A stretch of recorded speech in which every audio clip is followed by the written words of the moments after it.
दिखा तो ज़रा बुक, टर्न कर दे ऐसा। अच्छा, उसमें मैंने जो रिफ्लेक्शन पढ़ाया था वो सिलेबस में नहीं है, हट चुका है। तो रिफ्लेक्शन लर्न नहीं करोगे तो चलेगा। रिफ्लेक्शन जे शिकवलं होतं ना ते नाही आहे सिलेबसमध्ये।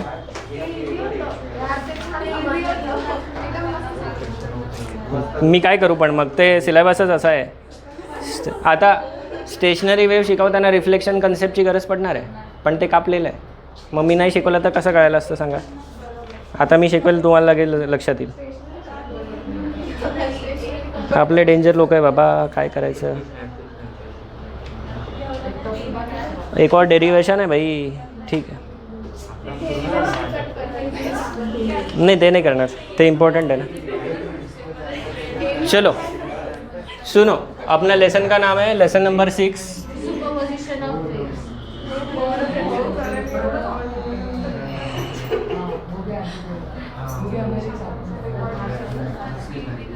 Superposition of waves. ठीक है,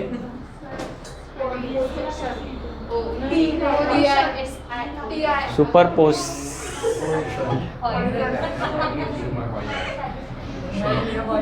ठीक है, superposition of waves. Okay, lesson में अब तक क्या पढ़ाया है, जो लोग थे नहीं थे, जो थे फिर भी नहीं थे, है ना, उन सब के लिए एक बार क्विक रिवीजन, क्या क्या पढ़ा हमने। ठीक है, इम्पॉर्टेंट चीज़ें बस याद करेंगे। देखो, सबसे पहली चीज़ है wave. What is wave? Dhariya, what is wave? चलो, वेव्स क्या होता है बताओ। वेव सुना हुआ है ना, वेव। ओके, अगर किसी स्टिल मीडियम में से कोई आप उसको डिस्टर्ब कर दो, और अगर ऑसिलेशन के फॉर्म में अगर कोई डिस्टर्बेंस मीडियम के थ्रू जा रहा है, that is wave. Simple words में बताना तो स्टिल वाटर है, स्टिल वाटर में पत्थर डाल दो, पत्थर जहाँ डालोगे वहाँ से वेव्स बनना चालू हो जाएगी। हमने देखा है सभी ने वेव्स। वेव्स देखते अपने दिमाग में कौन सा पिक्चर आता है? ये वाला। ये जो है ये वेव का एक स्पेशल टाइप है which is called transverse wave. ठीक है, लेसन में ज़्यादातर हम लोग डिस्कशन इसी पे करेंगे, ट्रांसवर्स वेव पे। लॉन्जिट्यूडनल वेव ये दूसरा कैटेगरी होता है, 11th में पढ़ चुके हैं, lesson number 6 sound waves 11th में। तो वहाँ पर हमने लॉन्जिट्यूडनल वेव के बारे में डिटेल में पढ़ा था। वेव के कुछ स्पेशल प्रॉपर्टीज़ होते हैं। नंबर 1, ये टाइम में पीरियडिक होता है, मतलब it repeats its form after equal intervals of time, उसको बोलते हैं हम लोग time period. It is periodic in space. यहाँ से यहाँ तक अगर आप डिस्टेंस लोगे, and let us call this distance as wavelength, ठीक है, तो इसके बाद ये वापस से रिपीट होगा after same distance lambda. This distance lambda is called wave length, so it is length of a wave. Transverse के केस में ये जो पार्ट है इसको बोलते हैं क्रेस्ट। क्या बोलते हैं इसे? क्रेस्ट। और इसे क्या बोलेंगे? ट्रफ। ठीक है, और एक क्रेस्ट और एक ट्रफ मिला के क्या बनता है? वन वेव बनता है। This is one cycle. ये साइकिल की तरह है, सर्कल में जब ऑब्जेक्ट घूमता है तो वो साइकिल की तरह घूमता है। यहाँ पर भी ये एक साइकिल जैसा है, क्योंकि वापस से रिपीट हो रहा है वही चीज़। ठीक है, तो हम इसके लिए यहाँ पर अगर हमारा पार्टिकल होगा मीडियम का, तो it will have different state of vibration. ठीक है, when wave propagates to medium the particles vibrate up and down, है ना। एग्जाम्पल वही है, स्टोन वाला एग्जाम्पल हो गया। और भी कोई एग्जाम्पल लेना है तो एक स्ट्रिंग ले लो, दीवार पे फिक्स कर दो कहीं पे, और ऐसे मूव करो ऊपर नीचे, तो वो जो स्ट्रिंग के पार्टिकल्स है, मॉलिक्यूल्स है, वो ऊपर और नीचे मूव करेंगे, है ना। वाटर के ऊपर, स्टील वाटर के ऊपर स्टोन फेंक दो ऐसे, तो क्या होगा? वाटर के जो स्टील मॉलिक्यूल्स थे they will move up and down and the wave will move forward. ठीक है, जहाँ से आपने वेव जनरेट किया वहाँ से वो दूर जाएगा। क्रेस्ट हो गया, ट्रफ हो गया। ये जो पार्टिकल्स हैं इनके लोकेशंस को हम लोग एंगल से बता सकते हैं। That angle is called phase angle. Phase angle के लिए symbol book to book vary करता है। अपने ही बुक में अलग अलग लेसन्स के अंदर फेज एंगल के लिए सिंबल अलग है। कभी ये सिंबल यूज़ करते हैं, कभी थीटा यूज़ करते हैं, कभी डेल्टा यूज़ करते हैं, कभी अल्फ़ा यूज़ करते हैं। तो टेंशन नहीं लेना है, सिंबल कोई भी होगा। फेज एंगल मतलब मैं ये वाला सिंबल ज़्यादातर यूज़ करता हूँ फेज़ के लिए। ठीक है, इस सिंबल का नाम क्या है? फाई। और ये कैपिटल फाई है। एक और फाई होता है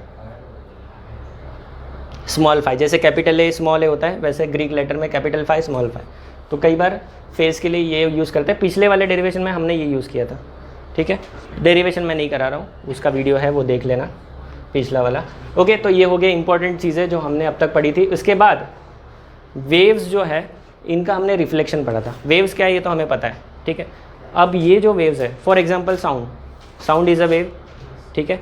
आप तक जो मेरा साउंड वेव आ रहा है वो अलग अलग जगह से रिफ्लेक्ट होके आ रहा है, ठीक है। डायरेक्ट तो आ ही रहा है, अलॉन्ग विद दैट यहाँ से रिफ्लेक्ट होके भी आएगा, यहाँ से रिफ्लेक्ट होके भी आएगा। सो साउंड वेव या लाइट वेव या और कोई भी वेव ले लो, waves undergo reflection and refraction, ठीक है। रिफ्लेक्शन रिफ्रैक्शन ये जो टॉपिक है ये अभी तो फ़िलहाल रिड्यूस सिलेबस में तो नहीं है, बट हम लोग एक ब्रीफ डिस्कशन कर लेते हैं क्योंकि अपने को अभी जो पढ़ना है उसमें ये लगने वाला है टॉपिक। तो रिफ्लेक्शन क्या है, अगर आपके पास एक सॉलिड वॉल है, ठीक है, और मेरे पास अगर ट्रांसवर्स वेव है, और ट्रांसवर्स वेव की जगह हम लोग ट्रांसवर्स पल्स ले रहे हैं। पल्स मतलब क्या, एक झटका। वेव मतलब क्या, बहुत सारे झटके समझ लो, है ना। कंटिन्यूस झटकों को आप ले लोगे तो वो वेव बन जाएगा। ये एक पल्स है, मतलब एक सिंगल पीक ले लो, ये जाएगा तो इस सरफेस से, रिजिड वॉल से बाउंस बैक करके आएगा, रिफ्लेक्ट होके आएगा। रिफ्लेक्ट होके जब आएगा तो क्रेस्ट का क्या बन गया है, ट्रफ बन जाएगा, ठीक है। जनरली सेम एनर्जी का होता है, एनर्जी लॉस आइडियली तो ज़ीरो रहता है, थोड़ा बहुत हो जाता है अदरवाइज़, ठीक है। तो जब भी सॉलिड सरफेसेस से रिफ्लेक्शन होगा वेव का, अगर वो ट्रांसवर्स है तो क्रेस्ट का ट्रफ हो जाएगा। अगर वो लॉन्जिट्यूडनल है, लॉन्जिट्यूडनल वेव को कैसे दिखाते हैं हम लोग, कॉम्प्रेशन, रेयरफैक्शन, फिर कॉम्प्रेशन, फिर रेयरफैक्शन एंड सो ऑन। और अगर ये वॉल है यहाँ पर रिजिड वॉल, तो क्या हो जाएगा, compression will be reflected back as compression, ठीक है। यहाँ पर इन्वर्जन नहीं होने वाला, जैसे क्रेस्ट का ट्रफ हो रहा है, कॉम्प्रेशन का कॉम्प्रेशन ही रहेगा, कोई फ़र्क नहीं पड़ेगा, ठीक है। ये हमने पढ़ा था, ये इंपॉर्टेंट चीज़ है। और बाकी भी केसेस पढ़े थे जहाँ पर denser to rare, rare to denser, वो सारे आप देख लो, वैसे भी है नहीं इंपॉर्टेंट, सिलेबस में भी नहीं है। हमारे लिए ये जो चीज़ है ये ज़्यादा इंपॉर्टेंट है अभी नेक्स्ट टॉपिक के लिए, ठीक है। तो अभी नेक्स्ट टॉपिक अपना क्या है, अच्छा, ये जो वेव्स है इसमें दो कैटेगरी है। एक होता है प्रोग्रेसिव वेव। प्रोग्रेसिव वेव का मतलब क्या है, ऐसा वेव जो प्रोग्रेस करे। प्रोग्रेस करने का मतलब क्या है,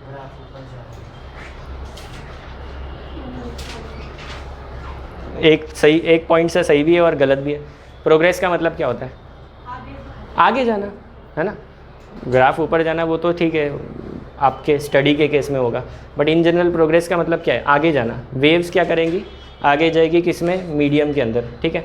अगेन हम लोग यहाँ पर मीडियम डिपेंडेंट वेव्स का स्टडी कर रहे हैं, लेकिन यही स्टडी सारे वेव्स के लिए चलता है। इलेक्ट्रोमैग्नेटिक वेव्स के लिए भी यही स्टडी हम लोग एक्सटेंड कर सकते हैं, ठीक है। सो प्रोग्रेसिव वेव क्या है, ऐसा वेव जो आगे बढ़ते रहे। और इसके अंदर एक और कैटेगरी है स्टेशनरी वेव, जो अभी हम लोग पढ़ेंगे।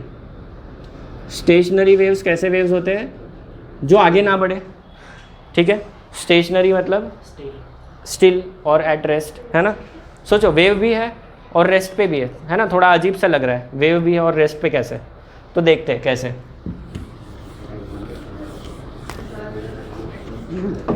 पहले मैथमेटिकली दिखाता हूँ, बाद में वीडियो भी दिखाऊंगा, इसका एक वीडियो भी है। सबसे पहले इनके इक्वेशंस देख ले, प्रोग्रेसिव वेव का इक्वेशन। तो कोई भी वेव जो है उसका इक्वेशन में साइन या कॉस आएगा। क्यों आएगा साइन या कॉस, जैसे हमने ऑसिलेशंस में भी पढ़ा था कि इक्वेशन में साइन या कॉस आता है, हार्मोनिक मोशन है। वेव्स भी हार्मोनिक मोशन होता है। वेव का शेप देखो कैसा है, ऐसा कुछ तो शेप है। ये ऐसा ग्राफ किसका होता है, साइन या कॉस का। मतलब आपके वेव के इक्वेशन जो होंगे वो कैसे होंगे, साइन या कॉस वाले इक्वेशन होंगे, ठीक है। दोनों में से कुछ भी हो सकता है। These are called sinusoidal function. क्या बोलते हैं हम इसको, साइनोसॉइडल फंक्शंस। कौन से, साइन एक्स, कॉस एक्स और इस जैसे फंक्शंस, ठीक है। तो यहाँ पर इसका जो इक्वेशन आएगा that is a sine omega t minus के एक्स प्लस फाइव। ये जनरल इक्वेशन है, बुक टू बुक वेरी करता है। इसमें बहुत सारी टर्म हम इधर उधर कर सकते हैं, अलग अलग फॉर्म में लिख सकते हैं इसको, ऐसे भी लिख सकते हैं ए साइन के x minus omega T plus five को हटा भी सकते हो, फाइव को जीरो भी ले सकते हो, initial phase angle. Five is called initial phase, zero भी ले सकते हो। और भी अलग अलग फॉर्म में लिख सकते हैं। क्या लिख सकते हो, ये हो गया। इसका मतलब क्या, पहले ये समझो, इस फॉर्मेट का मतलब समझो क्या है। इस वेव का एम्पलीट्यूड है ए, ठीक है। ये वेव इस वेव की वजह से क्या हो रहा है, ये वेव सबसे पहले तो वेव है तो आगे जाएगी किसी ना किसी डायरेक्शन में, प्रोग्रेसिव वेव है, ये वेव पॉजिटिव एक्सिस की डायरेक्शन में जा रही है, ठीक है। डिस्प्लेसमेंट वाई एक्सिस में हो रहा है पार्टिकल्स का, मतलब ये कौन सी वेव है, ट्रांसवर्स वेव। ट्रांसवर्स वेव का इक्वेशन ऐसा होता है, ठीक है, डिस्प्लेसमेंट इक्वेशन बोलते हैं हम इसको, this is called displacement equation. किसका डिस्प्लेसमेंट, पार्टिकल्स का। अगर मेरा वेव ऐसे जा रहा है तो पार्टिकल्स ऐसे मूव कर रहे हैं and the wave is moving like this, suppose this direction is positive x axis, तो ये वाला इक्वेशन आएगा, ठीक है, जिसमें मेरे पार्टिकल्स कैसे मूव करेंगे, वाई में, वेव कैसा चलेगा, एक्स में, ठीक है। वही अगर मेरा इक्वेशन ऐसा हो जाए, ये वाला इक्वेशन मैं हटा रहा हूँ, ए साइन ओमेगा टी प्लस के एक्स हो जाए, प्लस फाई लिखना है तो लिखो, नहीं लिखोगे तो भी चलेगा, सिंप्लीफिकेशन के लिए फाई को हटा देता हूँ, है ना, अननेसेसरी अपने को तकलीफ नहीं चाहिए, फाई को हटा देते हैं फिलहाल। तो ये इक्वेशन किस वेव का है, वापस से ऑसिलेशन वाई एक्सिस में हो रहा है, वेव कहाँ जा रही है, ये पॉजिटिव एक्स में जा रही थी, तो ये वाली कहाँ जाएगी, नेगेटिव एक्स में जाएगी। अब ये कैसे डिटरमाइन करते हैं, इसका साइन प्लस इसका साइन माइनस है, अपोजिट साइंस है तो पॉजिटिव एक्स में जाएगी, सेम साइन है तो ये लॉजिक आप याद रख सकते हो, ठीक है। आपको इतना सब कोई नहीं पूछेगा, ज़्यादा कॉम्प्लिकेटेड चीज़ें भी नहीं है आपके केसेस में 11-12 में। एक और चीज़ यहाँ पर, अगर मेरा इक्वेशन ऐसा है y equal to A sine omega t minus k z, तो ये कौन सी वेव है, अगर ये इक्वेशन ऐसा होगा वेव का तो कौन सी वेव, किस डायरेक्शन में वेव चल रही है, किस डायरेक्शन में वेव चल रही है, ये इक्वेशंस मैंने समझाया, उस पे से ये इक्वेशन के बारे में बताओ, किस डायरेक्शन में जा रही है वो बताओ पहले। ये x में जा रही थी, ये भी x में जा रही थी, ये कहाँ जा रही है, z में। पॉजिटिव z या नेगेटिव z, इधर वाला फॉर्मेट है तो ये भी पॉजिटिव z में जाएगी, ठीक है, क्लियर है। वेव्स कौन सी डायरेक्शन में जा रही है वो आप यहाँ से डिटरमाइन कर सकते हो, और पार्टिकल्स कौन सी डायरेक्शन में वाइब्रेट कर रहा है, वाई में। अब एक्स वाई जेड कौन डिसाइड करता है, हम लोग डिसाइड करते हैं।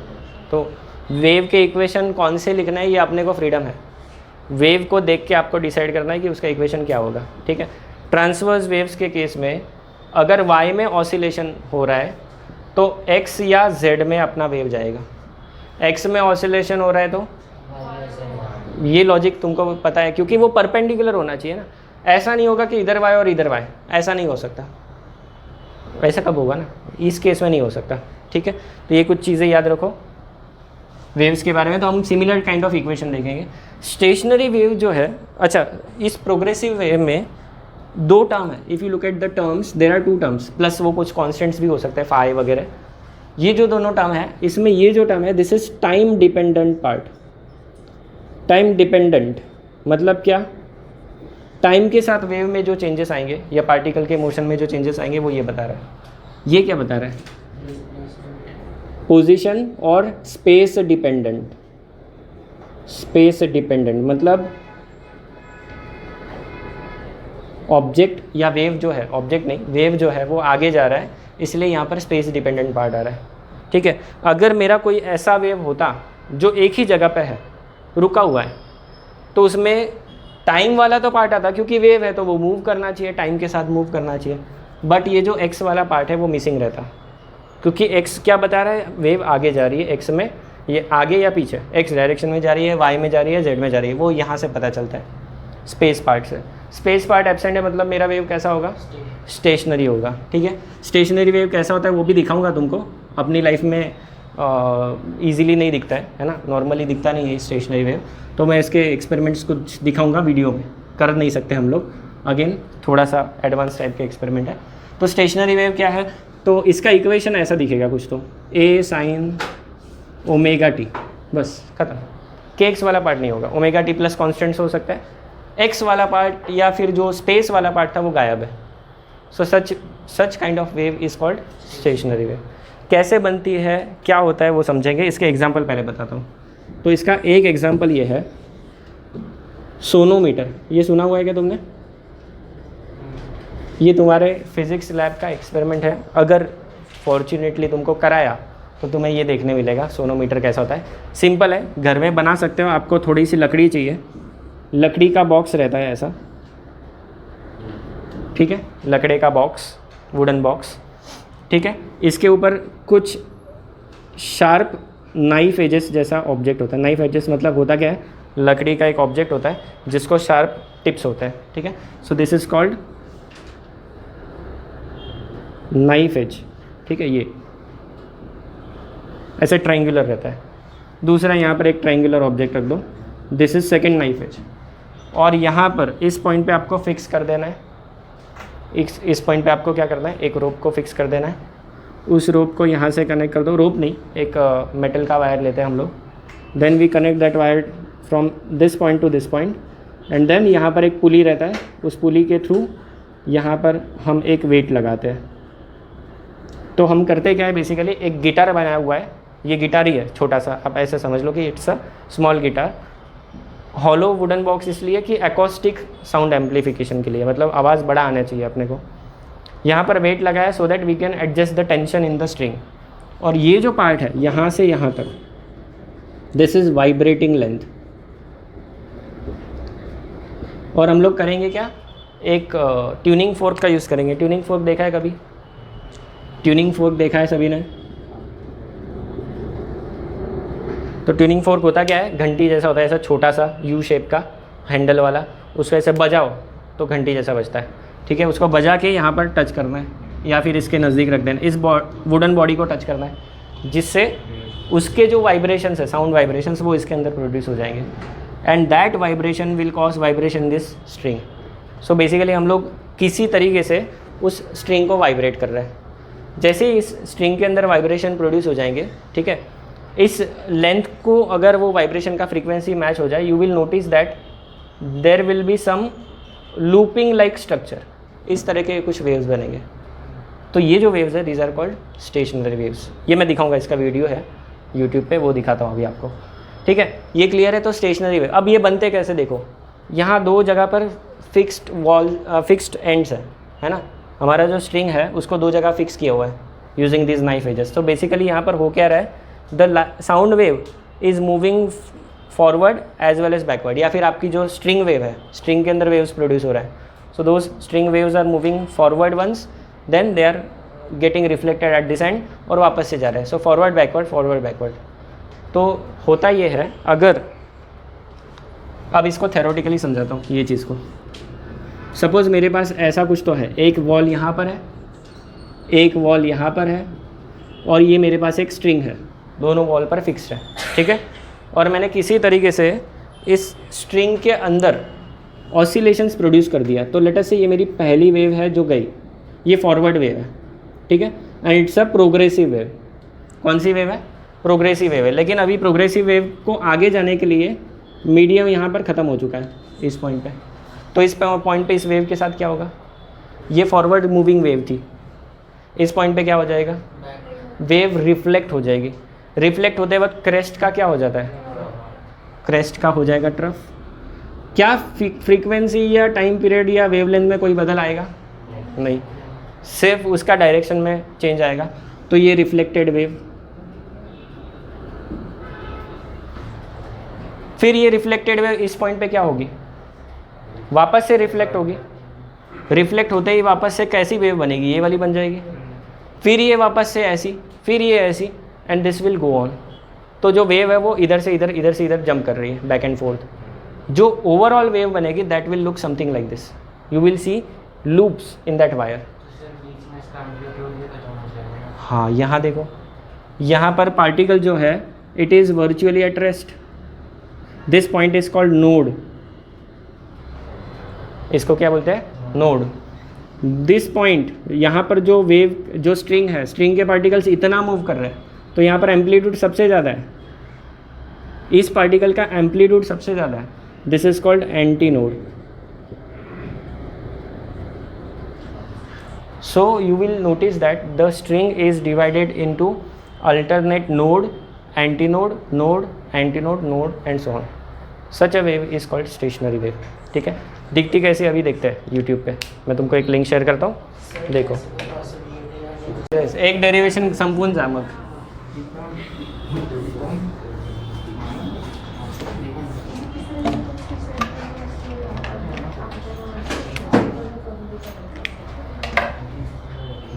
चलो, स्टैंडिंग वेव कैसा बनता है?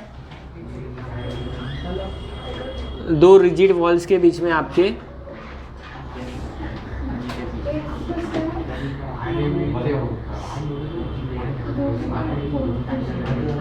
डायग्राम बनाओ बच्चों.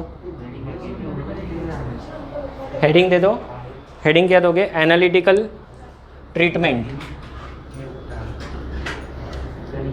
एनालिटिकल ट्रीटमेंट किसके लिए? Standing waves. स्टैंडिंग वेव्स मतलब कौन सी वेव्स है बच्चों? स्टेशनरी वेव को ही स्टैंडिंग वेव्स भी बोलते हैं. ठीक है, स्टेशनरी वेव और स्टैंडिंग वेव नाम एक ही है. वेव कैसा होगा? ये एक प्रोग्रेसिव वेव है. हमने यहाँ से उसको फायर किया इस तरफ जाते ही यहाँ पर रिफ्लेक्शन होगा. रिफ्लेक्शन होने के बाद यू विल नोटिस दैट एक और वेव बन गया. और जब ये बैक एंड फोर्थ मूव करेगा you will have this kind of looping wave. ठीक है, लूप के फॉर्म में आपका वेव होगा. अब ये डायग्राम बना लो सभी लोग.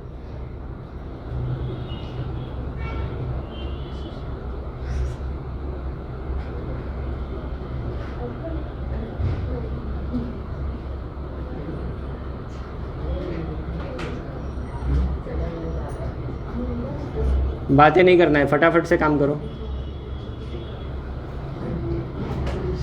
ये पॉइंट्स को क्या बोलेंगे जिनका एम्पलीट्यूड सबसे ज़्यादा है? Anti nodes. और जिनका एम्पलीट्यूड 0 है उनको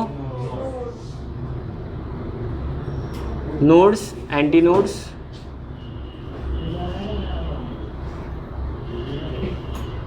ये नोड्स है, ये एंटी नोड है.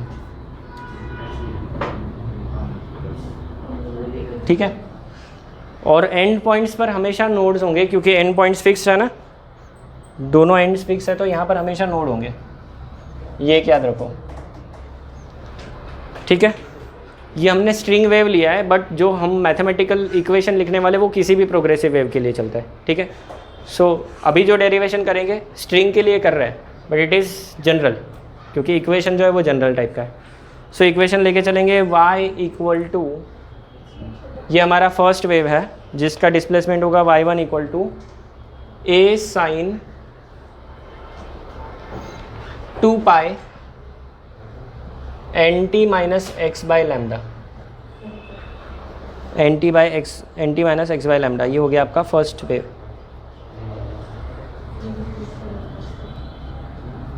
Equation number 1. कितने वेव्स चाहिए? एक ही चाहिए और वही रिफ्लेक्ट होके आएगा, है ना. तो दो वेव्स नहीं, एक ही वेव और उसका रिफ्लेक्शन. और देखेंगे कि mathematically using principle of superposition. Principle of superposition क्या है?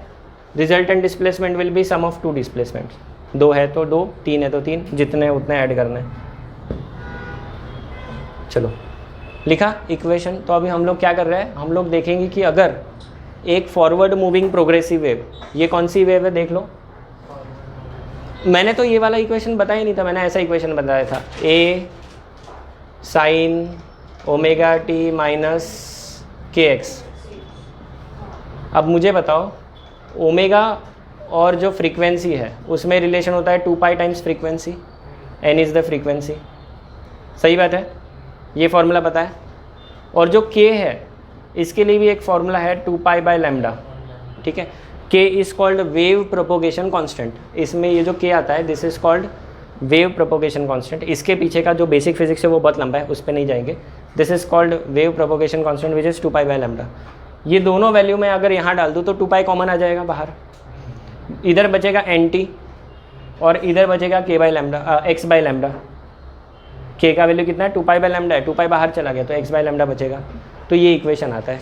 ठीक है, तो रियलिटी में यही इक्वेशन को ऐसे लिखा है आपके टेक्स्ट बुक में. वहाँ पर ऊपर डिस्क्राइब किया है कि ओमेगा ये है, के ये है, वो सारी डिटेल्स टेक्स्ट बुक में है. हम लोग इस इक्वेशन के साथ चलते हैं. What is direction of propagation of this progressive wave? Equation 1 is equation of progressive wave, या फिर आप लिख सकते हो SHPW. What is SHPW?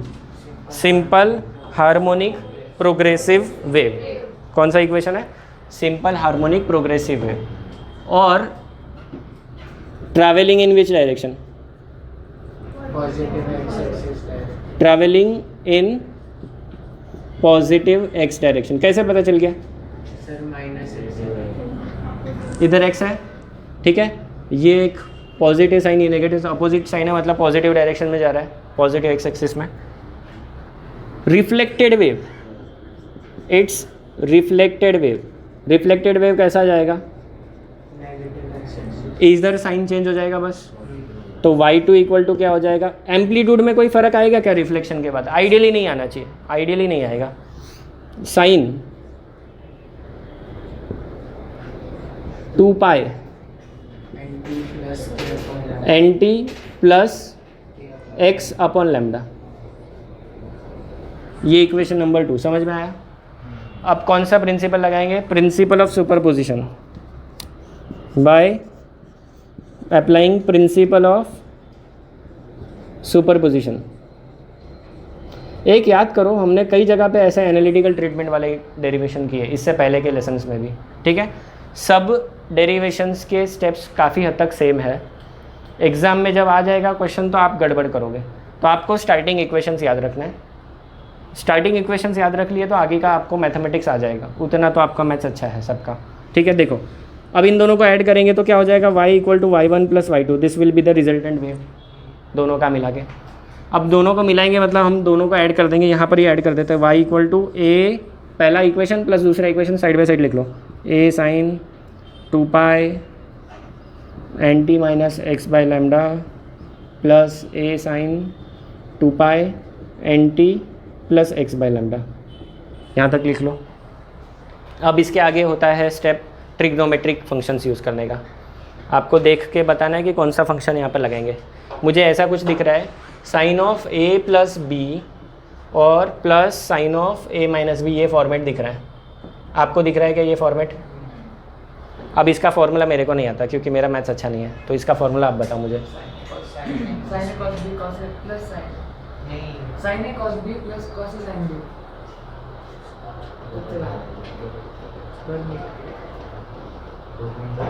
इन लोगों ने कौन सा यूज़ किया है? इन लोगों ने थोड़ा अलग फार्मूला यूज़ किया है. हम लोग ये भी कर सकते हैं, बुक वाला फार्मूला भी यूज़ कर सकते हैं, ठीक है. इसका फार्मूला करेक्ट पता है क्या तुमको? तो ये यूज़ कर लेंगे तो आ जाएगा. क्या है बताओ, क्या है formula? Sign a cos b plus cos A sine B. अच्छा, ये फार्मूला में ये सिर्फ sin a plus b का फॉर्मूला है.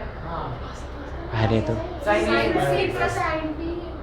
अरे मैं इसका फार्मूला पूछ रहा हूँ. इसका फार्मूला पता है क्या तुमको?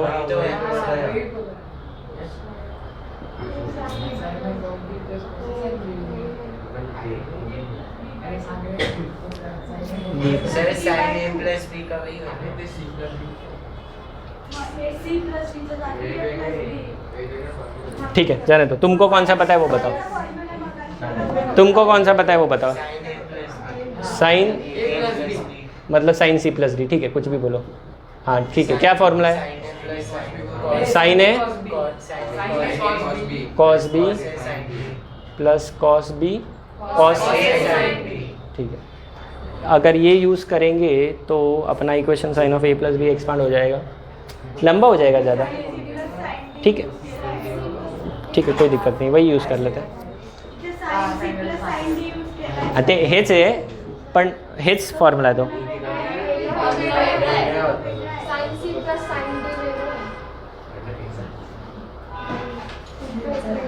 मम्मी तुम्हाला तोच सांगितलं होतं ना. तुम्हाला कुठला फॉर्म्युला सांगितला मी? हा ट्रिग्नोमेट्रीचे फॉर्म्युले काढा बरं तुमचे. Sine A plus B plus sine A minus B, इसका फॉर्मूला है 2 sine C plus D A plus B upon 2. ऐसा है क्या? Cos A minus B upon 2, ये है क्या फॉर्मूला? तो मैं यही तो पूछ रहा था. ठीक है, वो जाने तो बुक में मत देखो तुम लोग. बुक में देखोगे तो उसके स्टेप्स अलग है, मेरे स्टेप्स थोड़े से अलग है, but anyways you will arrive at the same result, you will arrive at the same result. इसी का दूसरा जो फॉर्मूला होता है वो बुक में दिया हुआ है ना। अरे उन लोग ने आधा अधूरा दिया है क्या फॉर्मूला? अरे हाँ ना।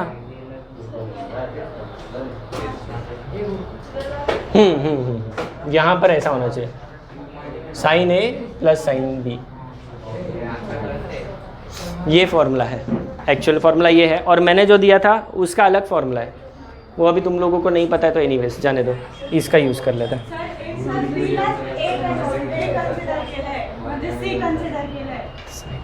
तसं नाही आहे।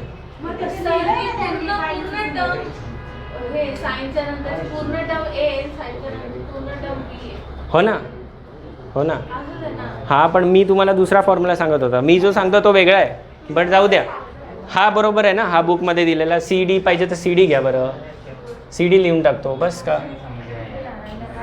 तुम्हाला सी डी आवडतं तर सी डी लिहून टाका, ठीक है, ठीक है, जाने दो, ये पता है सबको फॉर्मूला, सब एग्री कर रहे हैं, इसी से चालू करें, ठीक है।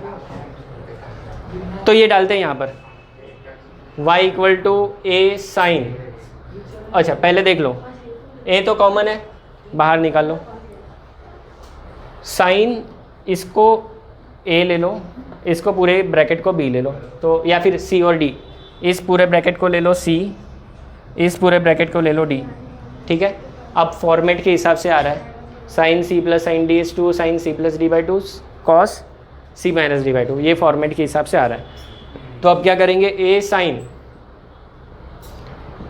अब फॉर्मूला के हिसाब से 2 sine c plus D by two, तो ये मैंने 2 ले लिया आगे, a as it is common लिया हुआ है, sine c plus D by two, C plus D मतलब इन दोनों का एडिशन डिवाइड बाई 2, एडिशन करोगे तो 2 पाई को कोई फ़र्क नहीं पड़ने वाला है, यहाँ पर कर लेते हैं 2 pi n t minus x by lambda, ये हो गया आपका c, प्लस डी कितना है 2 pi n t plus x by lambda और अपॉन 2, सही है क्या, ये c प्लस डी बाई 2 है। ऐड करेंगे तो देखो क्या क्या, 2 पाई तो कॉमन रहने वाला है, ये 2 भी कॉमन रहने वाला है, एन टी और प्लस एन टी करोगे तो 2 एन टी हो जाएगा, ये वाली टर्म और ये वाली टर्म कैंसिल हो जाएगी, तो क्या आ रहा है अपना देखो 2 पाई 2 एन टी अपॉन 2, तो ये हटा दो, 2 पाई एन टी हो रहा है बस, तो 2 पाई ब्रैकेट में एन टी बच रहा है, सही है।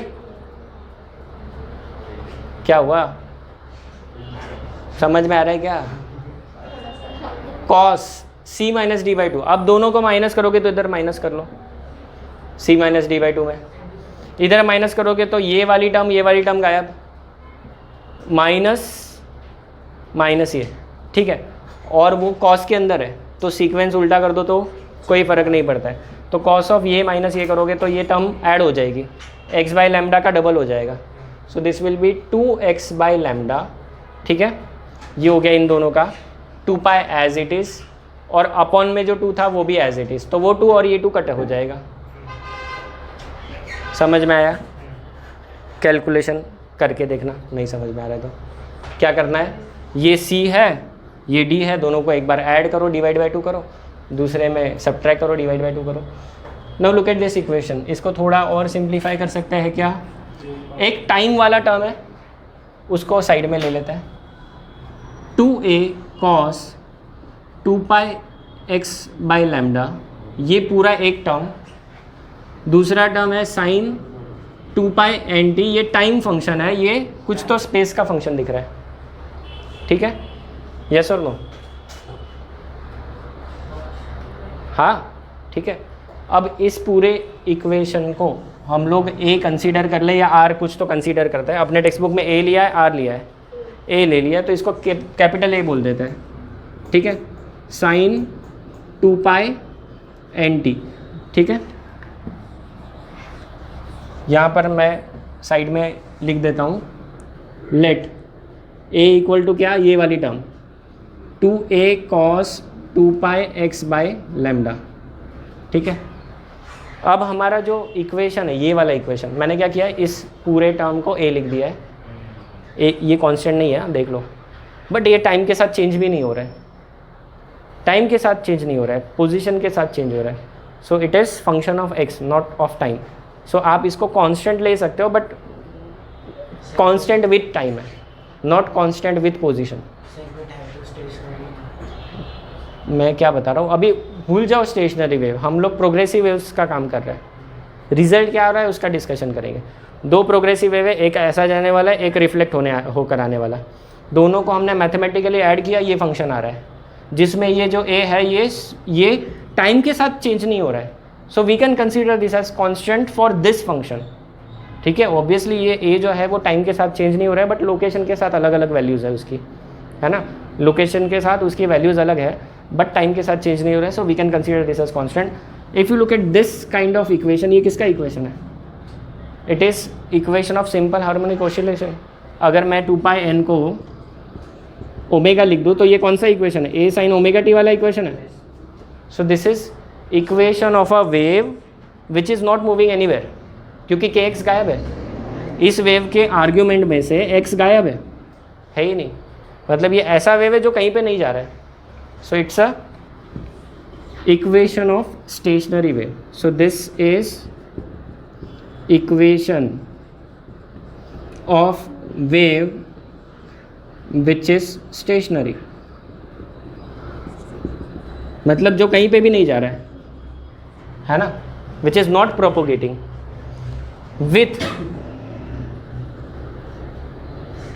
Amplitude A which is different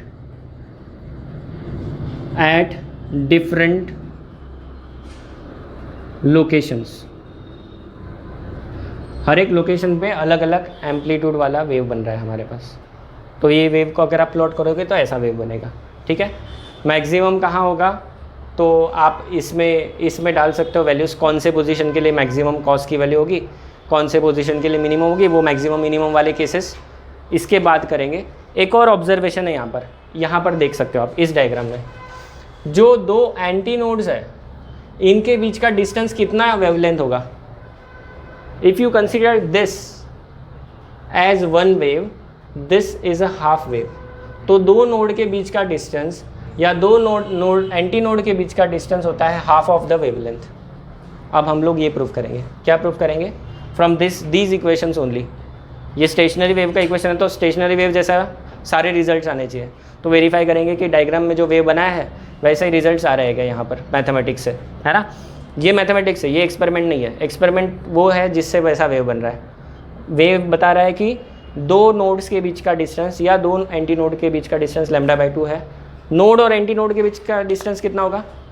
node and successive antinode, ये वाला डिस्टेंस कितना होगा? This is λ/4. ये हम लोग प्रूफ कर देंगे अभी मैथमेटिक्स से भी. ठीक है, इसी इक्वेशन से प्रूफ करेंगे. ये हो गया अपना डेरिवेशन लिख लो, फिर हम लोग ये प्रूफ करते हैं. देखो, अब हमें छोटी सी चीज़ प्रूफ करनी है कि कहाँ पर नोड्स होंगे और कहाँ एंटी नोड्स होंगे. ठीक है, अगर नोड होंगे एट नोड्स, मुझे बताओ एम्पलीट्यूड क्या होती है नोड्स पर, 0 या मैक्सिमम. देख लो, ये नोड है, ये वाला पार्टिकल तो रेस्ट पे ही रहेगा, है ना. So amplitude is 0, a is equal to 0. अगर मैं ए इक्वल टू 0 डाल दूँ तो मेरा इक्वेशन क्या आ रहा है? 0 equal to 2a cos 2πx/λ. ये तो 0 नहीं हो सकता, मतलब cos of this is 0, cos of some angle is 0. This implies what? cos of 2πx/λ is 0. This implies what? 2πx/λ. This angle is cos 0 कितना होता है? cos 0 कितना होता है? अरे cos 0 डिग्री कितना होता है? हाँ, cos 0 1 होता है. cos 90 cos की वैल्यू इन्फिनिटी है. cos 90 कितना? तो cos 90 मतलब ये आ गया पहला एंगल. 90 के बाद अगला एंगल बताओ. 180 पे cos 180 कितना? अरे भगवान, तुम लोग मैथ्स के सर को क्या मैथ्स के सर पढ़ाते क्या तुमको? कुछ नहीं। अब देखो तुम्हारे लिए ये इतनी जगह करनी पड़ रही है। इधर देखो, -1 0 1, cos 0 होता है 1, cos 90 होता है 0, cos 180 होता है, cos 270 कितना होता है? अब हमको कौन सी वैल्यू चाहिए? 0 वाली वैल्यू चाहिए, मतलब 90 के बाद अगला वैल्यू 270 मतलब कितना रेडियन? 3 pi bye. नेक्स्ट वाला बताओ। अब तुमको लॉजिक समझ में आ गया। तुक्का मारने में तो तुम लोग पहले से ही जन्म से एक्सपर्ट हो। तो इससे क्या पता चल रहा है? x की वैल्यू कौन सी होने पे, सुनो, इससे पता चल रहा है कि कौन से x के वैल्यू के लिए आपको मिलेगा 0 एम्पलीट्यूड, मतलब नोड कहाँ मिलेगा, एट विच पोजीशन। तो x1 ले लो, पहले वाला value 2 pi x by lambda equal to pi by 2 करो, पाई पाई कट हो जाएगा और क्या हो जाएगा? x equal to lambda by, देखो तो इसको और इसको इक्वेट करो, x1 मिलेगा पोजीशन ऑफ फर्स्ट नोड। देखो तो 2 pi x by lambda equal to pi by 2, simplify करो, x इक्वल टू कितना आ रहा है? सही है। तो पहला नोड कहाँ आएगा? लैम्डा बाय 4 पे। पहला नोड मतलब छोड़ो, यहाँ पर देखते हैं। उसके बाद दूसरा देख लो इधर देख लो, दूसरा वाला कहाँ आ रहा है? x equal to 3 pi by 3 pi नहीं ना, लैम्डा, 3 लैम्डा बाय 4। उसके बाद 5 लैम्डा बाय 4।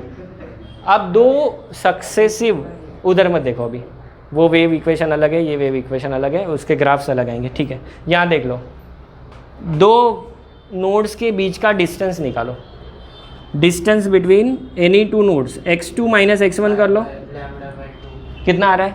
ये माइनस ये कर लो, 3/4 माइनस 1/4 कितना आ रहा है? फिर लैम्डा बाई 2 आ रहा है।